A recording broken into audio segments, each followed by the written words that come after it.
Hi guys, welcome to Ate Kate TV, and today we're gonna have our day 19 of our daily devotion.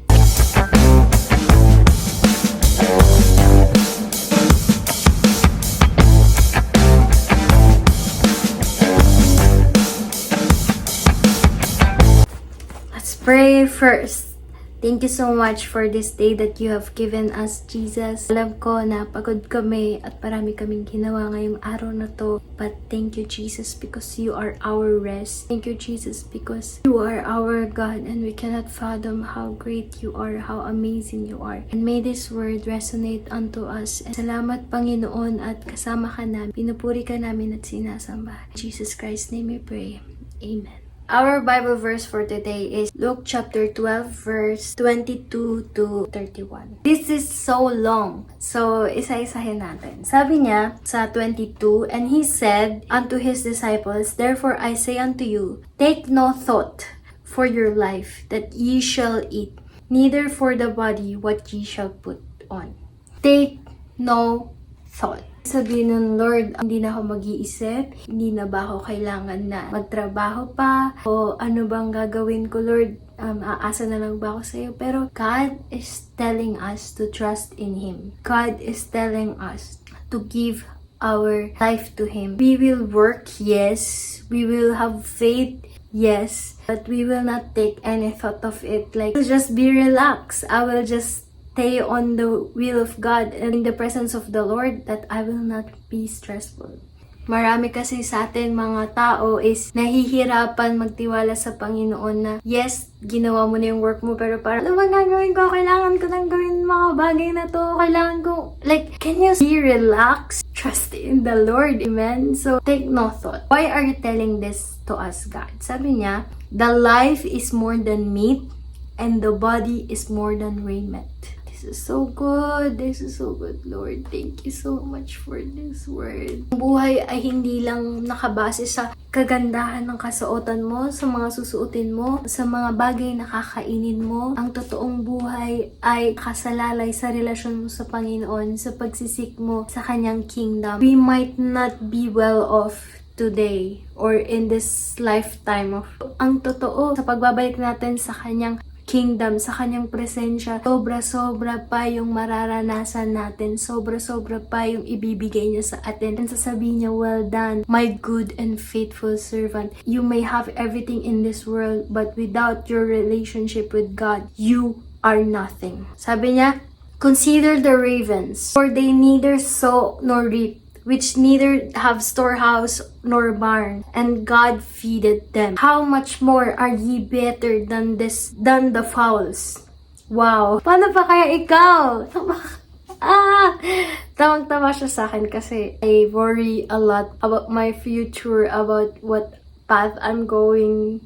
Ano ba yung kailangan ko ng money for law school kasi nga I wanna be lawyer. So, wala akong enough money to go into law school, and also, I believe I can pass this time if I do a lot of things. Like, if I start now and review now, it's just basic. Easy for me. But ang iniisip ko ngayon is yung pang law school ko talaga. And Lord, thank you for this word. I really wanna go to law school. But I know, bakit ba ako nag-worry? Andiyan naman si Lord, diba? So, ano ba yan? Naiyak na naman ako. We don't need to worry because we are better than these fowls, than these birds. We are better than anything na ginawa ng Panginoon. Sabi niya, and which of you with taking thought can add to his stature 1 cubit? Sino dito yung kakaisip ng kaka-worry ay hahaba yung kanyang buhay? Hindi. Walang magagawa yung iyong mga pag-iisip ng mga mali. Walang magagawa yung pag-worry mo, magiging negative mo, because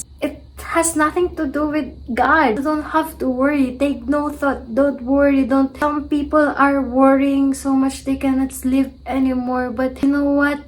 God is with you. God is gonna bless you. God has something for you. You only have to believe. May nakikita si Lord sa'yo na hindi mo nakikita sa sarili mo. Sabi niya, if ye not be able to do that thing, just least, why take ye thought for the rest? Ganda ng word. Bakit ka pa mag-worry? bakit mo pa kailangan isipin yung mga bagay na hindi mo naman kaya handle sa sarili mo? Give it to God. Let go and let God. Sabi niya, if then God so clothed the grass, which is today in the field and tomorrow is cast into the oven, how much more will He clothe you, O ye of little faith? Tinatamaan ako. Ang baba naman ng faith mo kay Lord. Liit naman ang pananampalataya mo sa Kanya. Kung grass dyan sa labas na sinusunog na lang, and kung inaapak-apakan na yan, God is taking care of them. How much more you, His daughter, that His son. Hallelujah. Thank you for this word of God. Sabi niya, hindi ko nabasa yung, mali ako mas nabasa ko yung 28 bago 27. So, hindi natin yung 27. Sabi niya, consider the lilies, how they grow. They toil not, they spin not, and yet I say unto you, that Solomon is all his glory was not arrayed like one of these. Wow. Even the lilies, if he treasures the lilies, how much more ikaw pa? Sabi niya, and seek ye what ye shall eat, or what ye shall drink. Neither be ye doubtful mind.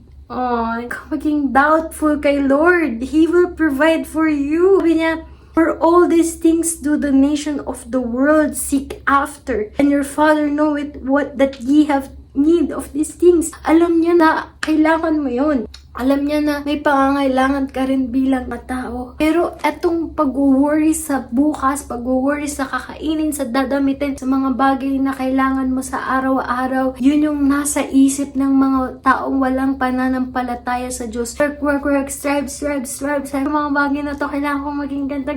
Hey! Trust in the Lord. Rest upon Him. I'm not saying that they are wrong, but they don't have faith. That's why they are rushing like that. They trust themselves. Pero kung nagtitiwala tayo sa Panginoon na gumawa ng langit, sabi, heaven is my throne and the earth is my footstool. Imagine how amazing our God is. That this earth that we are putting our whole life with. I want to buy a land, but that land costs millions. How can I buy a land? I will work like super mahal ngayon ng mga house and lot, super mahal ngayon ng mga mansyon o gusto mo man ng cars. Pero atong mga bagay na to is tapakan lang ng Panginoon, yung napakagandang mga natures sa buong mundo, yung 7 wonders of natures, all of these beautiful things, how wonderful earth is. But it is just a footstool of God, and that's the God na sinoserve ko. So, dapat kong gawin, Lord, sabi niya, but rather seek the kingdom of God, and all these things shall be added unto you. God knows what you need. God knows yung lahat ng pangangailangan mo. Ang kailangan mo lang gawin is unahin siya sa lahat ng gagawin mo. He will give all these things to you. Sabi nga ni David, I am young and now I'm old, but sabi niya, pero I have never seen righteous forsaken, nor his seed begging for bread. God is our great provider. You have to trust that. Thank you so much for joining me today. I'm so blessed that you are here today. I'm so happy. Marami akong natututunan sa word ni Lord. And naway kayo din. Comment, like, share, and thank you. See you tomorrow. God bless and Ate Kate out.